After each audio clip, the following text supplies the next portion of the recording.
Buenos días, Cubanet. Gracias por conectarse con nosotros en este espacio, en esta revista matutina, donde les informamos las noticias más relevantes de Cuba y su diáspora.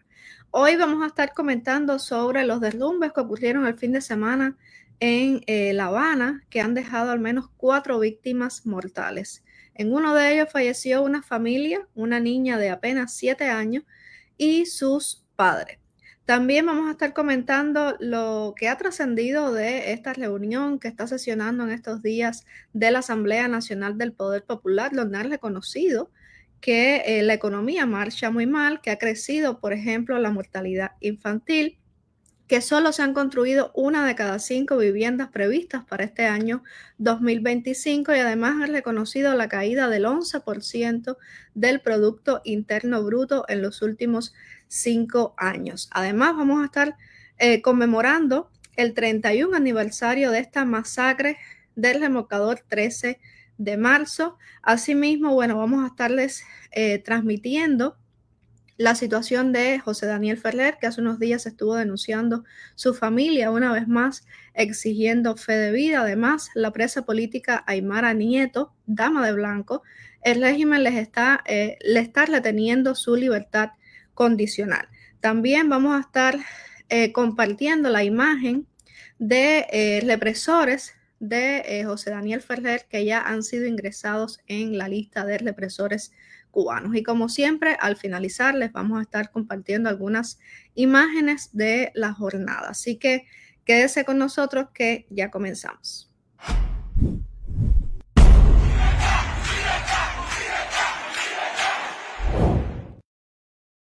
Yo quisiera iniciar este programa de hoy rememorando a las víctimas del remolcador 13 de marzo. Hace ya 31 años, fue exactamente el 13 de julio del año 1994. Hubo 37 muertos, 10 de ellos eran niños.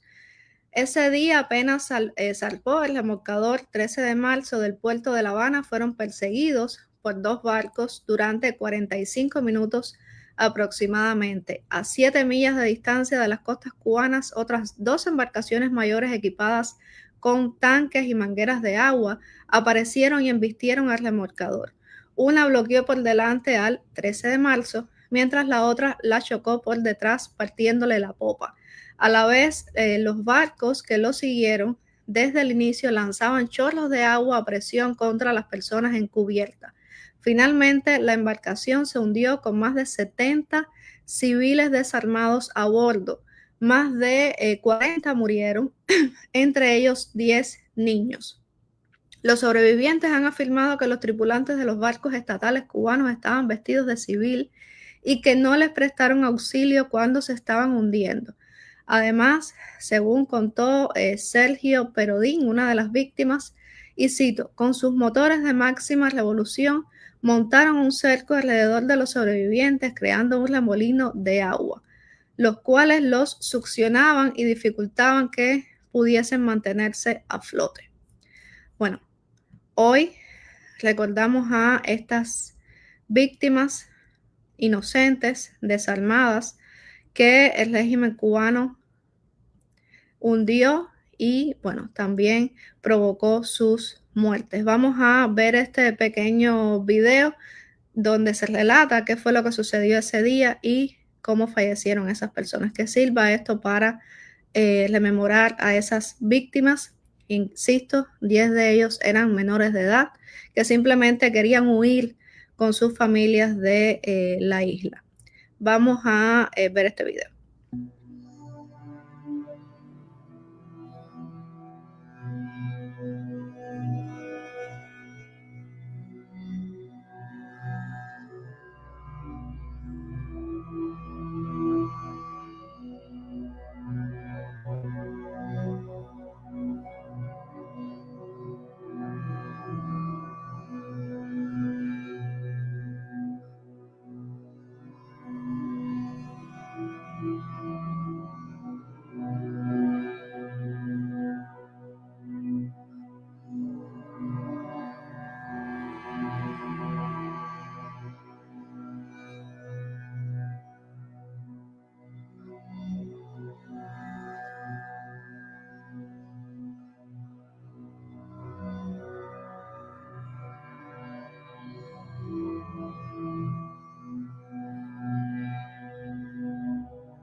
Entonces paramos y le dijimos, mira, nosotros viramos para atrás.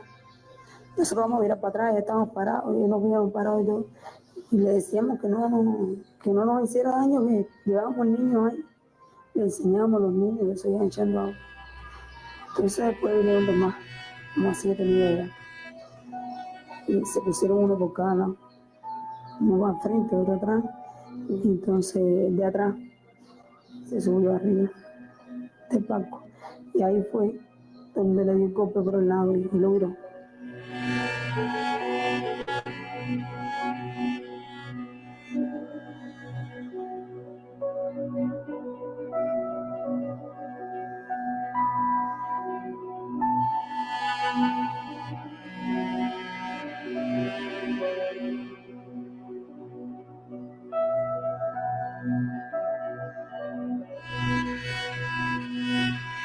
Remolcador, vuelven a la calumnia.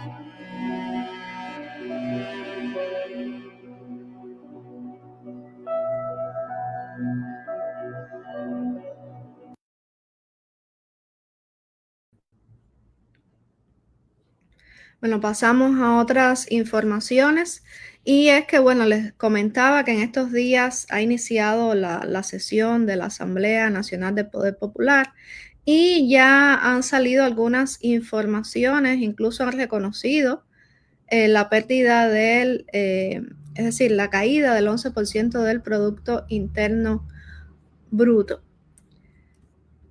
La economía cubana acumula una contracción del 11% del Producto Interno Bruto en los últimos 5 años, según reconoció este lunes el ministro de Economía y Planificación, Joaquín Alonso Vázquez, durante una sesión de trabajo de la Comisión Económica del Parlamento, previa al quinto periodo ordinario de sesiones de la 10ª legislatura. Solo en 2024, según los datos oficiales, el PIB cayó un 1,1%. Durante su intervención, Alonso explicó que las principales afectaciones se concentran en las producciones primarias como la agricultura, ganadería y minería, que ha sufrido una caída del 53%. La actividad secundaria, que incluye la industria azucarera y manufacturera, retrocedió un 23%, mientras que los servicios, actividad terciaria, decrecieron un 6%.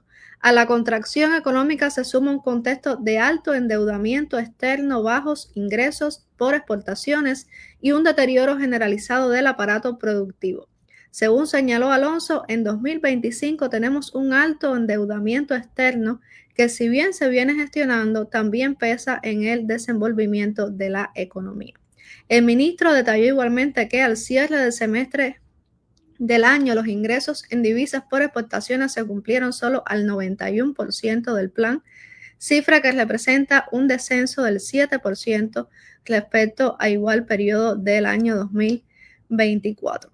A pesar de cierta recuperación en rubros como el tabaco, la langosta y los productos pesqueros, el ministro reconoció que estos crecimientos no fueron suficientes para compensar el decrecimiento del níquel y otros productos de la minería, la miel, el carbón, el camarón de cultivo y de mar y los productos biofarmacéuticos. También hablaron del turismo, que ha sido históricamente una de las principales fuentes de ingresos del país y que tampoco escapa a esta crisis. Según señalaron, en el primer semestre del año 2025, Cuba recibió 1,6 millones de visitantes, lo que representa apenas el 71% del plan y el 77% de lo alcanzado en igual periodo de 2024. Los turistas días extranjeros cumplieron un plan de un 81,7%, pero con un decrecimiento del 25% interanual. En tanto, las exportaciones de servicios turísticos cayeron un 18%. También el informe mostró un retroceso en la inversión extranjera. También en cuanto al consumo interno, Alonso advirtió sobre un aumento del salario medio sin respaldo en la productividad. Respecto al mercado laboral, el universo de actores económicos está compuesto por 19.428 entidades, de las cuales 11.369 son MIPYMES privadas. Según el ministro, más del 50% de la economía cubana está hoy gestionada por formas no estatales. Y bueno, es parte del escenario que nos están mostrando, al menos se está reconociendo la grave situación que se está viviendo en Cuba. Y además, debo decir, también compareció el ministro de Salud, José Ángel Portal Miranda, que señaló ante los diputados los efectos del supuesto bloqueo, según dijo, sobre los servicios médicos y los medicamentos. Pero lo más trascendental de su intervención es que reconoció una disponibilidad de solo el 30% del cuadro básico, es decir, de los servicios médicos y los medicamentos. Solo el 30% de disponibilidad en este sentido. Según dijo, aunque hay avances en atención primaria, alertó sobre el aumento también de la mortalidad materno-infantil, el éxodo de personal y deficiencias en servicios. Por supuesto, esto con un lenguaje bastante ambiguo que se traduce en lo que hemos estado comentando en Cubanet, en la prensa independiente, de falta de personal médico capacitado en los hospitales, de personas que están falleciendo en las salas de urgencia por falta de medicamentos, que no hay ni siquiera antibióticos, que una persona cae ingresado en un hospital y los mismos médicos tienen que decirle, bueno, esta es la indicación, estos son los medicamentos que necesita el paciente y no los hay. Entonces la familia tiene que salir a buscar los medicamentos, a comprarlos en el mercado negro para poder salvar la vida de su familiar.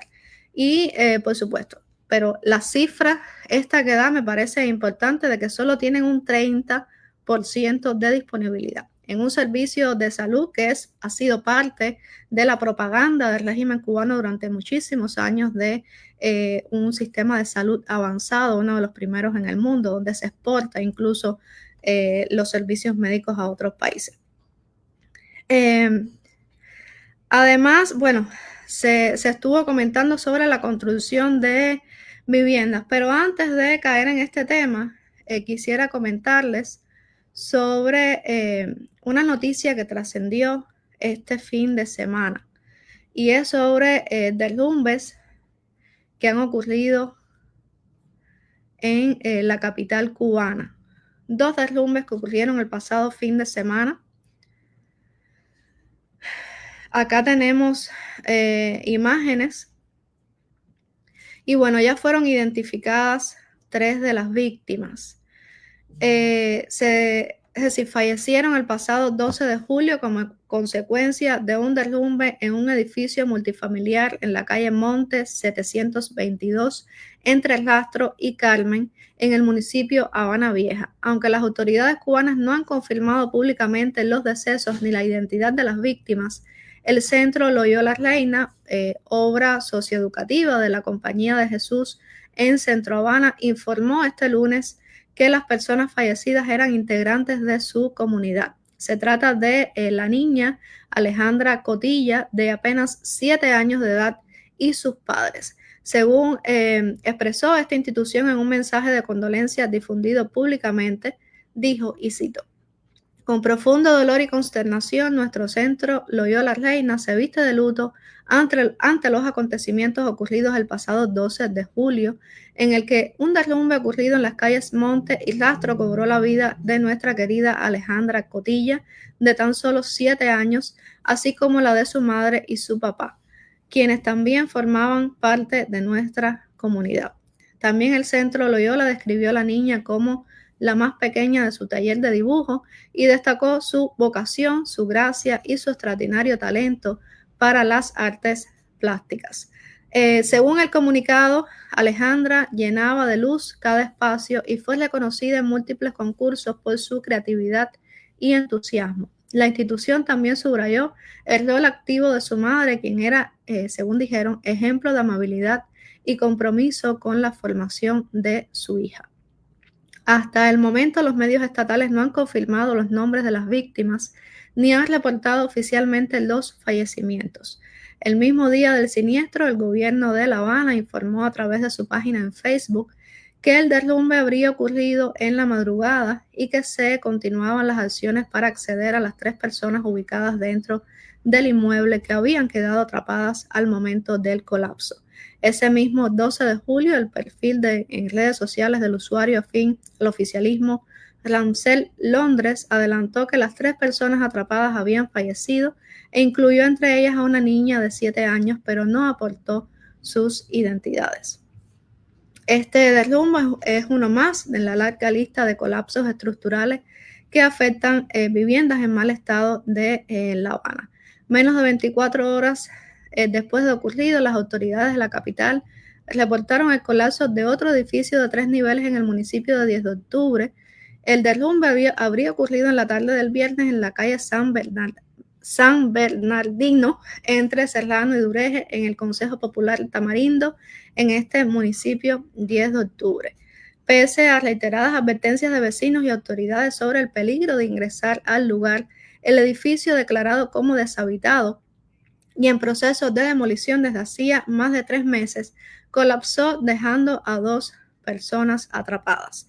El sábado, es decir, al día siguiente, el diario oficial Tribuna de La Habana informó que los rescatistas habían rescatado el cuerpo de una víctima de entre los escombros. El fallecido, Roberto Álvarez Castillo, de 60 años, tenía domicilio en el municipio Cerro. Sus familiares, según dijeron, presentes en el lugar, recibieron todas las atenciones por los especialistas que allí estaban presentes. Y bueno, esto demuestra además la pésima situación de la vivienda en Cuba, la crítica situación de la vivienda en Cuba. Según datos oficiales al cierre del año pasado, 2024, solo el 65% de las viviendas en el país se encontraban en buen estado técnico, lo que implica que el 35% restante estaba en condiciones regulares o malas. Y esta antigüedad de las viviendas de La Habana, junto a la falta de mantenimiento, provocan colapsos sistemáticos de inmuebles como estos que vimos el fin de semana,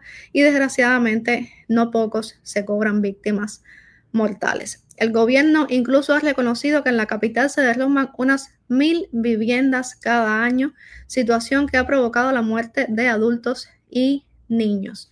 La escasez de viviendas adecuadas ha llevado a numerosas familias a vivir en albergues colectivos administrados por el Estado, los cuales carecen de las condiciones básicas necesarias. Otras personas optan por regresar a edificaciones en mal estado a pesar del riesgo de colapso, debido a las pésimas condiciones de estos albergues.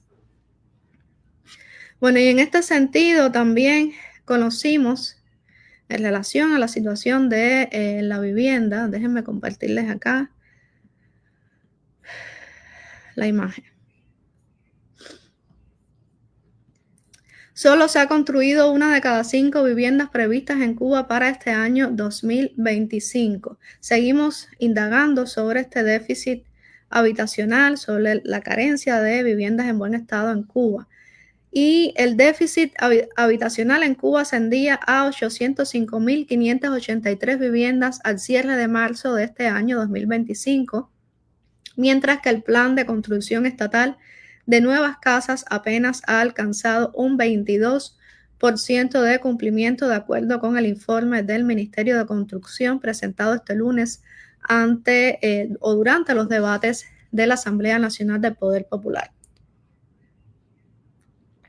Según detallaron, de las más de 10.700 viviendas planificadas para este año, solo se han terminado 2.382 y de las 13.536 erradicaciones de pisos de tierra previstos, se han ejecutado solamente 266, lo que representa apenas un 2%. El panorama expuesto por las autoridades es crítico. De un fondo habitacional nacional de 4.092.827 viviendas, el 35% está en regular o mal estado técnico, y además quedan pendientes de solucionar 94.421 afectaciones acumuladas por ciclones y sismos. Y bueno, el informe del Ministerio de la Construcción dice o reconoce que se ha logrado un incremento en los niveles de producción de materiales de la construcción y de los indicadores, y que los indicadores actuales son inferiores a los del mismo periodo de 2024. Y en cuanto al programa de producción local de materiales de construcción, dice que los resultados también son insatisfactorios. Bueno, todo un informe hablando, justificando las carencias, pero que cada uno de ellos nos damos cuenta de que expone aún más la crisis generalizada y el estado crítico en todos los sentidos de la situación del país. Nosotros pasamos a otras informaciones, así que continúe acá conectados con Buenos Días Cubanet.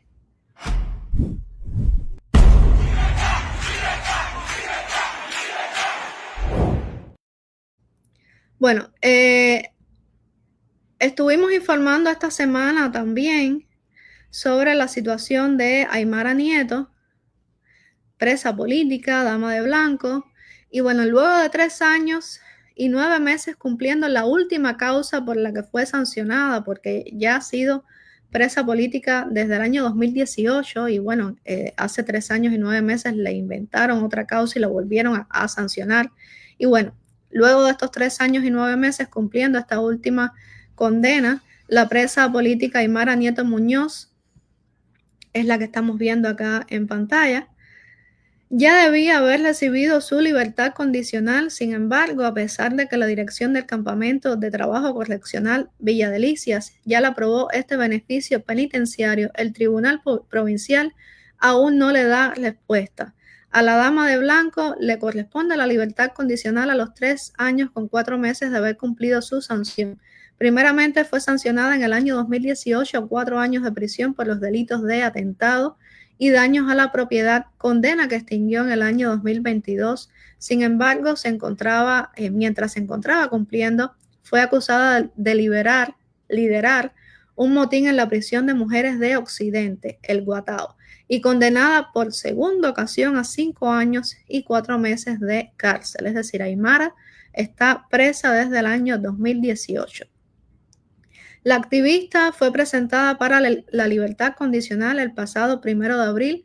No obstante, a pesar de que Villa Delicias, donde se encuentra recluida en régimen de menor severidad, la aprobó, el proceso continúa y el expediente es enviado a órganos superiores, es decir, al Tribunal Provincial, y ellos responden por qué le deniegan ese beneficio en caso de que sea así.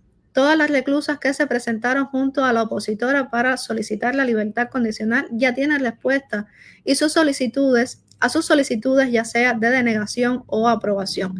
En su caso, Aymara Nieto no ha recibido aún ningún auto o documento y en estos momentos desconoce si su expediente está en tribunales, si Villa Delicias nunca lo envió o si lo tiene la seguridad del Estado, lo que es muy probable que sea así.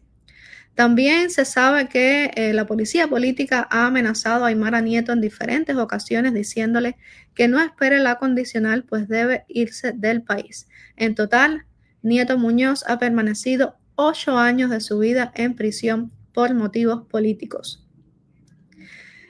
Además, ella es madre de 2 hijas menores de edad que han estado todo este tiempo, los últimos 8 años lejos de su mamá. Incluso en la primera condena, en el año 2020, la trasladaron hacia Las Tunas, justamente lejos de su familia. Ellos viven en La Habana, para impedirles la cercanía como castigo por la frontalidad de Aymara Nieto, que fue condenada a prisión siendo dama de blanco luego de una detención cuando salía justamente como parte de su activismo para exigir la libertad de los presos políticos. Fue golpeada y sin embargo la acusada fue ella.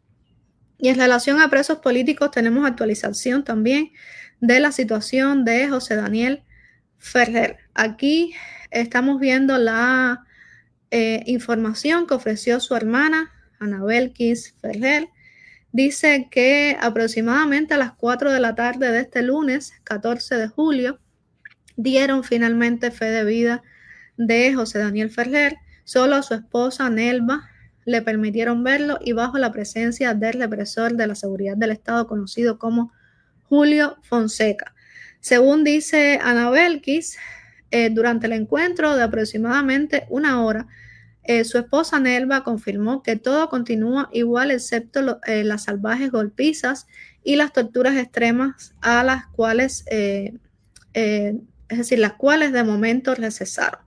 Además, dijo que continúa sobreviviendo en condiciones crueles, inhumanas y degradantes, hacinado junto a los mismos delincuentes al servicio de la dictadura en medio de chinches, mosquitos y moscas, con ambos oídos reventados, fuertes dolores de cabeza, tos, dolor de garganta, dolores musculares y articulares y sin atención médica, así como obligado a tomar agua sucia y contaminada al no permitir la entrada de agua purificada.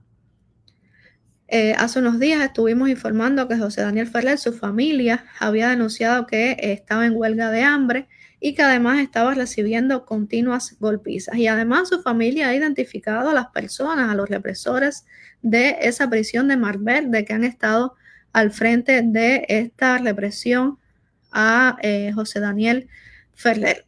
Se trata de 5 oficiales que ya han sido recogidos por la Fundación para los Derechos Humanos en Cuba en su base de datos de represores violentos. La ONG con sede en Miami los acusa de ordenar y participar en actos sistemáticos de tortura y golpizas contra el líder opositor y preso de conciencia José Daniel Ferrer desde el 25 de junio del año 2025. Ese día, Ferrer se declaró en huelga de hambre por los tratos crueles, inhumanos y degradantes a que es sometido y en resistencia a vestir el uniforme de preso común, según resaltó este comunicado de la Fundación para los Derechos Humanos en Cuba.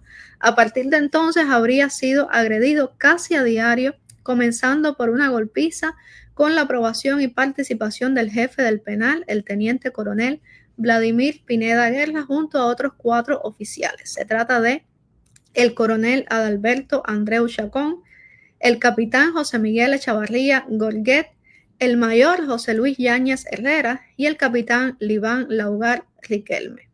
De acuerdo con el testimonio ofrecido por Ferrer a su esposa, la doctora Nelva Ismarais Ortega Tamayo, durante una visita autorizada el 5 de julio, lo golpearon en todo el cuerpo, la cabeza, los brazos, las piernas, el abdomen y la espalda, a patadas, bofetadas, puñetazos, hasta hacerle defecarse encima. Posteriormente, trajeron a 6 sicarios criminales comunes que continuaron la secuencia de las golpizas y que, al igual que los militares, le hicieron defecarse encima. Las agresiones continuaron al menos hasta la fecha de la denuncia. Entonces, la Fundación para los Derechos Humanos en Cuba, que tiene esta base de datos de represores cubanos, que ha servido incluso de basamento para identificarlos y para lograr que muchos de ellos no logren entrar también a los Estados Unidos bajo supuestos arrepentimientos, ha incluido a estos represores, en total 5, que han estado al frente de esta represión contra el líder opositor José Daniel Ferrer en Santiago de Cuba. Además, la fundación sostiene que los ataques contra Ferrer responden a una represalia por la campaña de ayuda médica y alimentaria que el opositor desarrolló desde su vivienda, dirigida a personas vulnerables en Santiago de Cuba. La nota subraya que el proyecto Represores Cubanos ha recopilado expedientes de cada uno de los responsables disponibles en su sitio web con la finalidad de denunciar públicamente violaciones sistemáticas a los derechos humanos cometidas por funcionarios estatales cubanos. Y ojalá que esto sirva también para en algún momento obtener justicia para las víctimas, que sus rostros y sus nombres no sean olvidados. Algún día pagarán por sus crímenes. Yo me despido de esta manera, como siempre, invitándolos mañana a las 9 de la mañana, hora de Cuba, en este espacio Buenos Días Cubanet, que ya saben, transmitimos de lunes a viernes desde La Habana y les compartimos las noticias más relevantes. Me voy a despedir ahora con un video sobre qué planes tienen los cubanos para estas vacaciones en medio de este contexto de crisis generalizada. En el programa de mañana vamos a estarles respondiendo a la ministra de Trabajo y Seguridad Social, no se lo pierdan, que según han visto circula un video que en esta sesión del Parlamento cubano ha dicho que en Cuba no existen mendigos, sino personas disfrazadas para obtener prebendas. Así que ya saben, mañana sintonicen este espacio a las 9 de la mañana. Y además de responderle a esta ministra de Trabajo y Seguridad Social, vamos a tener una invitada especialista en estos temas y además, por supuesto, les haremos el resumen noticioso de la jornada. Me despido entonces con este video. Gracias a todos y nos vemos mañana. Le diré que en este verano, ¿qué vamos a hacer?